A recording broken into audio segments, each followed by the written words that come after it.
विकास के पृष्ठों पर स्वर्णिम अक्षरों से लिखा जाएगा।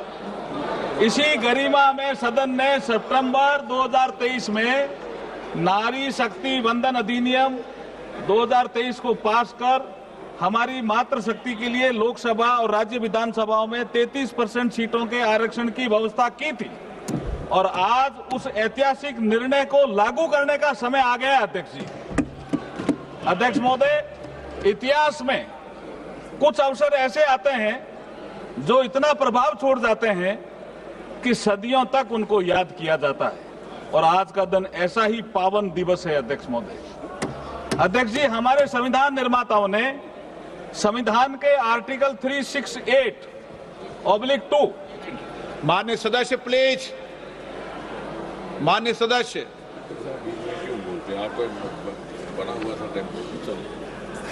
माननीय सदस्य, मैं आग्रह करता हूं कि अगर आप इस तरीके से उठेंगे तो मैं नामजद तरीके से बोलना पड़ेगा मुझे।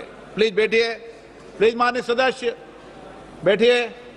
माननीय मंत्री जी महत्वपूर्ण संविधान संशोधन बोल रहे हैं, चलिए बैठिए। विशाल दा पाटिल, विशाल दा पाटिल, क्या तरीका, कई बार समझा दिया आपको। अगर आप व्यवस्था का पालन नहीं करेंगे तो आपको बोलने का मौका नहीं दिया जाएगा। माननीय अर्जुन मेघवाल जी।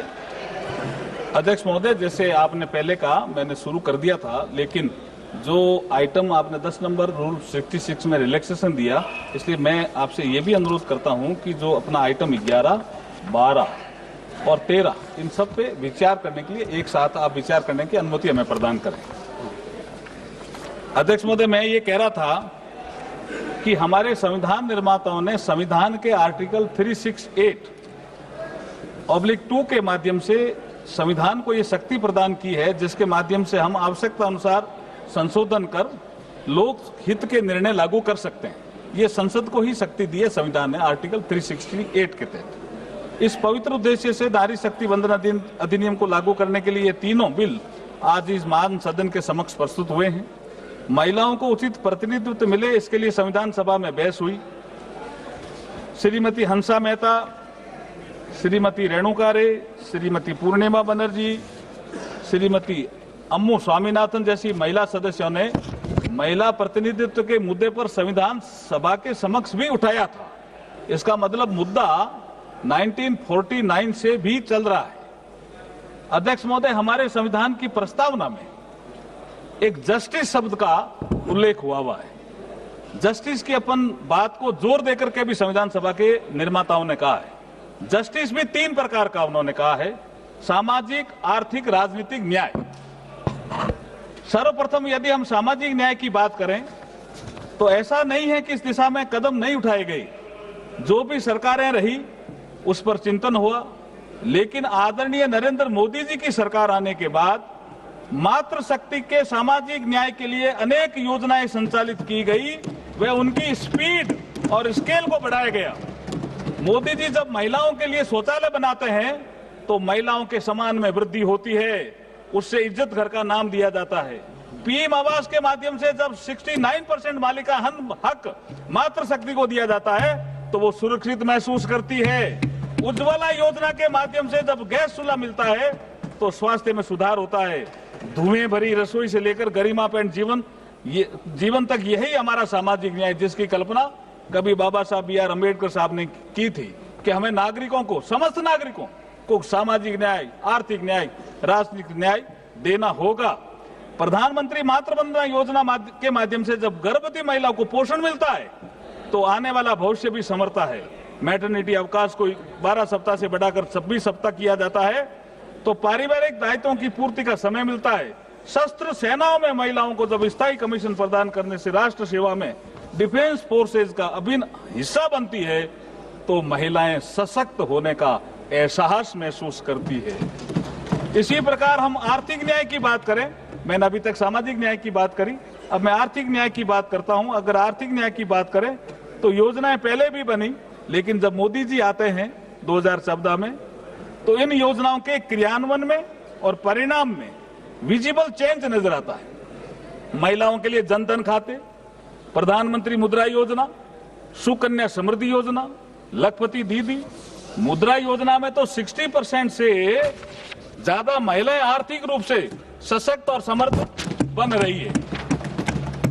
तो सेल्फ हेल्प ग्रुप और स्टार्टअप के संचालन में स्वयं निर्णय प्रक्रिया में भागीदार बनकर आर्थिक योजना में सहभागिता दे रही है। अध्यक्ष महोदय, ये सब क्यों संभव हो पाया?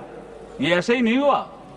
ये उस दृढ़ इच्छा शक्ति और पवित्र भावना का परिणाम है जो आदरणीय नरेंद्र मोदी जी मातृ शक्ति के लिए रखते हैं। इसलिए हम कहते हैं कि हमारे पास नियत भी है, नीति भी हो और मोदी जी जैसे सशक्त नेता भी हैं। अध्यक्ष महोदय, यदि हम राजनीतिक न्याय की बात करें, अभी मैंने सामाजिक न्याय की बात करी, आर्थिक न्याय की बात करी और राजनीतिक न्याय की बात, ये संविधान का जो हमारा प्रीएम्बल है उसी में उल्लेखित है। अध्यक्ष जी, पहला शब्द ही न्याय है। तो हम राजनीतिक न्याय की बात करें तो सर्वप्रथम हमारे संविधान निर्माता बाबा साहब भीमराव अंबेडकर जी ने महिलाओं को राइट टू वोट का अधिकार दिया। ये राजनीतिक न्याय है सर, जिसे उन्होंने यूनिवर्सल अडल्ट फ्रेंचाइज कहा। महिलाओं को राजनीतिक रूप से सक्रिय भागीदारी की और बड़ा कदम बढ़ाया।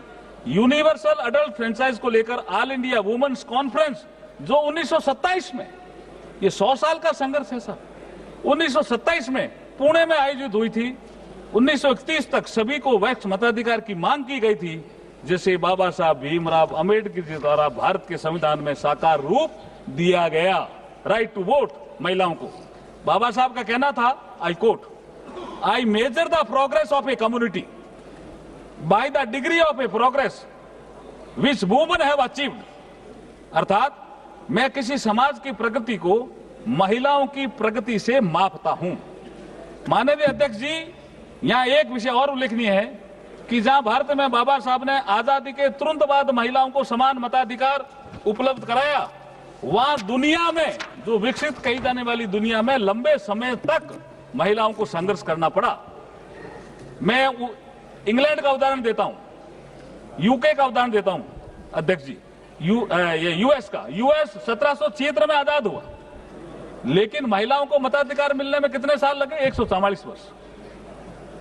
और यूनाइटेड किंगडम, इसमें तो 1918 में महिलाओं को मताधिकार दिया, लेकिन लिमिटेड कर दिया कि जो महिलाएं 30 साल से उम्र के अधिक हो या जिनका पति प्रॉपर्टी से संबंधित क्वालिफिकेशन रखता हो, उसको दिया। और उसके 10 साल बाद 1928 में द इक्वल फ्रेंचाइज एक्ट के माध्यम से 21 वर्ष से अधिक आयु की महिलाओं को समान मताधिकार मिला।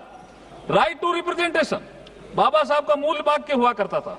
आज हमारे यशस्वी, तपस्वी, कर्मयोगी प्रधानमंत्री श्री नरेंद्र मोदी जी इसी दिशा में सोच रहे हैं। इसी कारण मातृशक्ति को नीति निर्माण में भागीदार बनाने के लिए महत्वपूर्ण बिल पेश हुए हैं। ये बिल महिलाओं के समान भागीदारी के पॉलिटिकल जस्टिस को पूरा करेगा।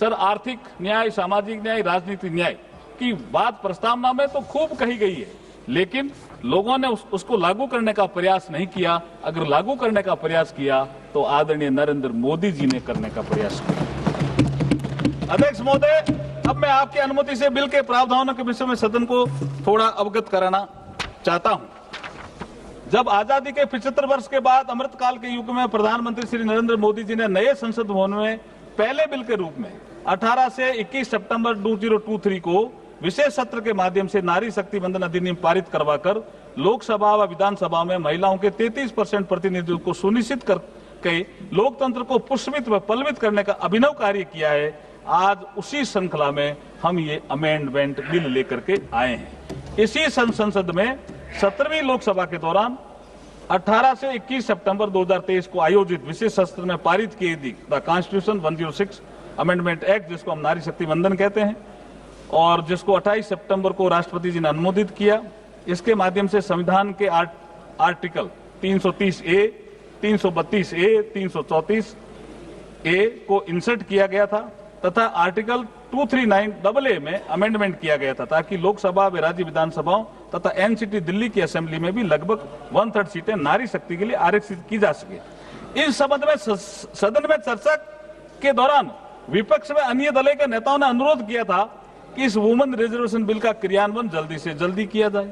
हालांकि जो प्रोविजन 2023 के संविधान संशोधन में किए गए थे, उसके अनुसार ये महिला आरक्षण तभी ऑपरेटिव होना प्रस्तावित था जब इस एक्ट के लागू होने के बाद पहली रिलेवेंट सेंसस 2026 की जनगणना के आधार पर डिलिमिटेशन एक्सरसाइज को पूरा किया जाए। दूसरे शब्दों में कहा जाए तो महिलाओं के लिए आरक्षण तब तक लागू नहीं किया जा सकता था जब तक 2026 के बाद प्रकाशित होने वाली सेंसस फिगर के आधार पर डिलिमिटेशन एक्सरसाइज नहीं की जाती। अगली सेंसस और उसके बाद की डिलिमिटेशन प्रक्रिया में अभी पर्याप्त समय लगेगा, जिससे वुमन की इफेक्टिव पार्टिसिपेशन में डिले होगा। इसलिए अध्यक्ष जी, आज जो हम ये अमेंडमेंट लेकर के आ रहे हैं, उनका मूल उद्देश्य लोकसभा राज्य विधानसभाओं में महिलाओं के लिए 33% सीटें जो आरक्षित करने संबंधी प्रावधानों को लागू करने के उद्देश्य से हैं। इसके लिए संविधान के आर्टिकल 55, आर्टिकल 81, 82, 172, 330, 332 और 33A में संशोधन का प्रस्ताव है, जो बिल में साफ साफ उल्लेखित है। The constitution 106 amendment act 2023 Lok Sabha तथा विधानसभा महिलाओं के लिए लगभग 1/3 सीटों का रिजर्वेशन, जिसमें SC/ST भी शामिल हैं, प्रदान किया गया है।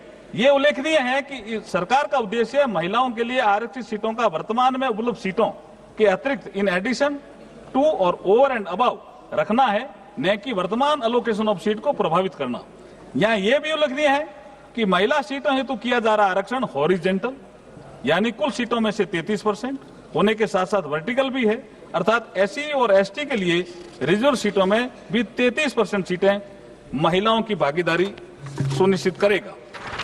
पूरे देश में एक समान और न्याय संगत तरीके से महिलाओं के लिए 1/3 सीटों के रिजर्वेशन को प्रभावी बनाने के लिए ये आवश्यक होगा कि लोकसभा में वर्तमान सीटों के अतिरिक्त कुल सीटों की संख्या में समान रूप से 50% की वृद्धि की जाए।